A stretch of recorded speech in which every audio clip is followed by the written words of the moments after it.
We're continuing the story of the Exodus from Egypt. The Jewish people and all of the Egyptians have gone through the 10 plagues. Last week we ended with the death of the firstborn. The Jewish people were inside their homes as all the firstborn of every animal, every creature, every person was killed on that fateful night of the first Seder night. And Pharaoh sends the Jewish people out. Beshalach is this week's Torah portion.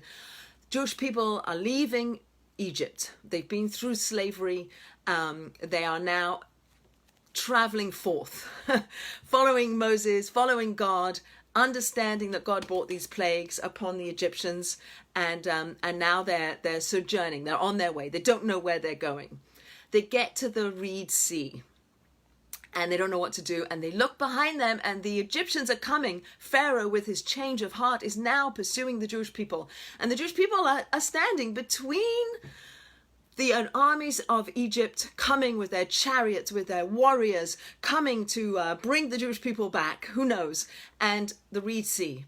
And what do the Jewish people do? They cry out to God.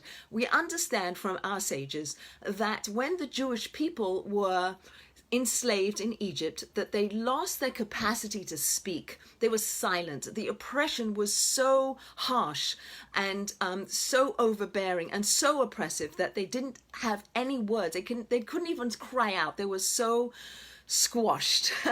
And it says, we're told that language, that speech was in exile, meaning that they couldn't express themselves. They didn't have the capacity to express themselves. All they could do was work and stay alive.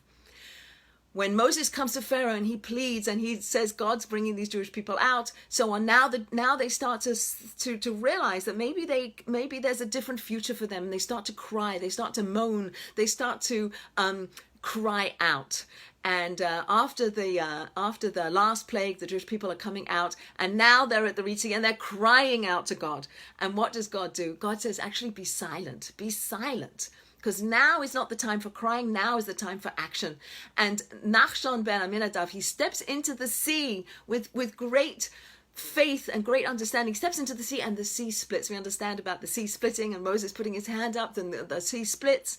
And this is a huge miracle, a huge revelation beyond anything the Jewish people had experienced up until this moment. This revelation of God was a new understanding of God, such that it says that they could literally point at God and say, this is my God. Like, we don't really understand what that revelation was, but it was a revelation that they had never had en masse. The whole of the Jewish people, even the fetuses in utero, apparently, says the Medrash, were able to perceive God, whatever that was. They had a clarity of understanding, almost like, I don't know if this is a fair analogy, but like a movie. When you go to a movie and you see this happens and that happens and then something else happens and this person comes into the story and that person leaves the story, etc., etc. And you get to the end of the movie, and hopefully by the end of the movie you figure it all out and you go, there's an epiphanal moment where it all fits together and you understand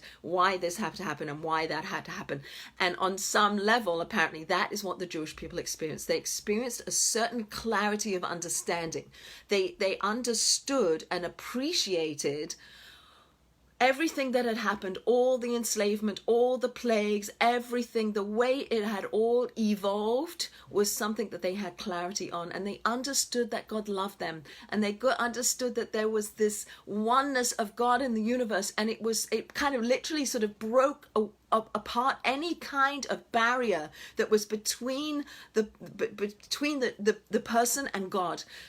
Pulled that barrier away, shed any kind of obstruction, such that the clarity of understanding, the love of God, the awesomeness of God, the whole truth of why everything had to unfold the way it did was known. And so what happened was the people started to sing. There was singing. So we've progressed from the beginning where they couldn't express themselves at all. They were silent. And then they went through groaning and moaning and crying. A silence leading to a song.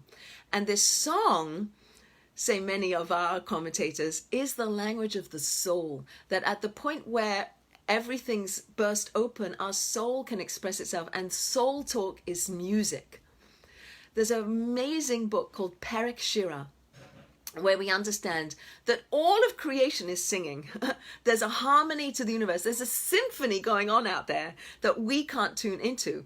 The birds are singing, the oceans are singing, the trees are singing. Here we are almost Tu B'Shvat. The trees are singing, the elephants, the angels, the birds, the fish, the rivers, the locusts, you name it. There's a song out there, because each of these creations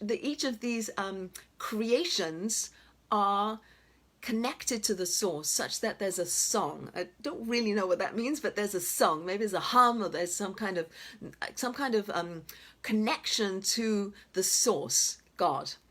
And we have to work towards that. It's hard for us. But at the Reed Sea, when the sea split, and then the sea came down and saved the Jewish people and killed the Egyptians, that's when, filled with gratitude, filled with the awesomeness and the understanding of love of God, filled with a clarity of understanding why everything had to happen. There were no questions, there was no doubt, there was just soul.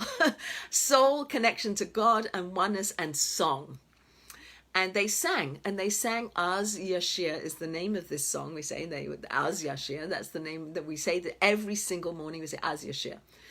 The words of the beginning of the song that they sang isn't that they sang past tense, it's that they will sing. So our sages teach us that in all of Torah there are 10 songs, but we only know of 9 of them.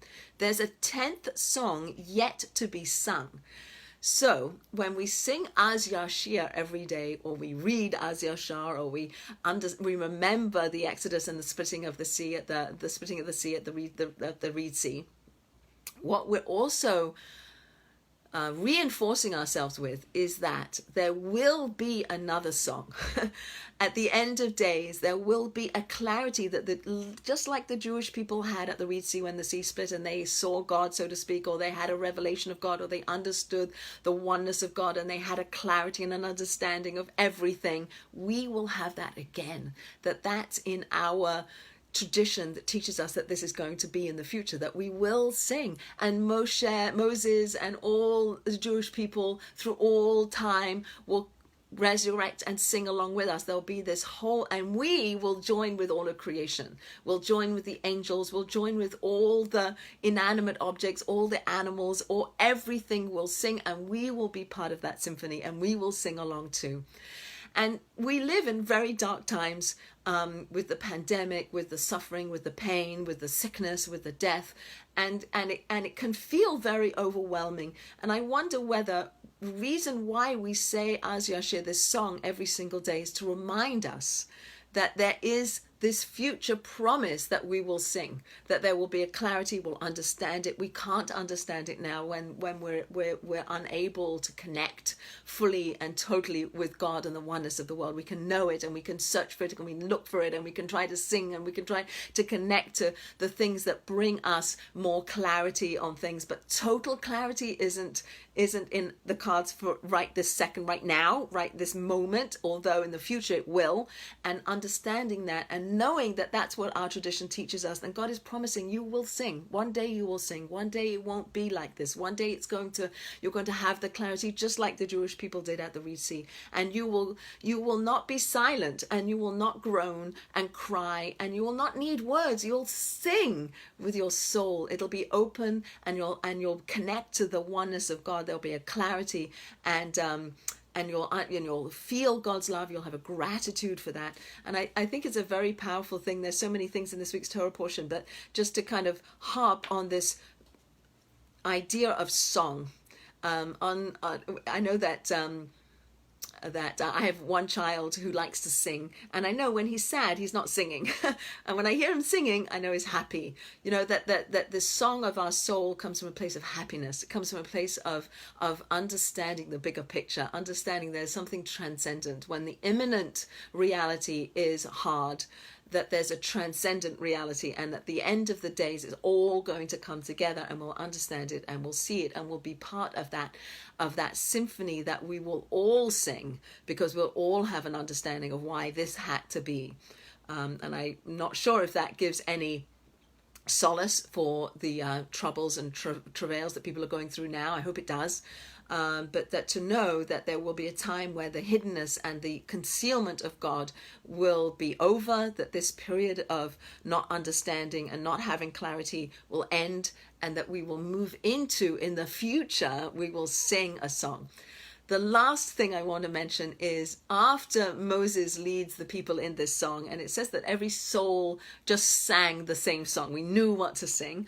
That Miriam, the prophetess, takes the women, and the women start to sing, and they dance in circles, and they have brought with them their tambourines. When they left Egypt, they brought their tambourines with them because they understood and they knew and they trusted that the prophecy that there will be a redemption will happen, and they needed their timbrels, they needed their tambourines so they could sing and dance and praise God and be in that state of ecstasy. And it came to be, and they danced in circles. The circle dance is a fundamental Jewish dance. We don't dance in a line with somebody at the front and somebody at the back. We dance in a circle. We're equidistant from each other. We dance, we're equals. We dance together. We're all one soul. We're all one organism.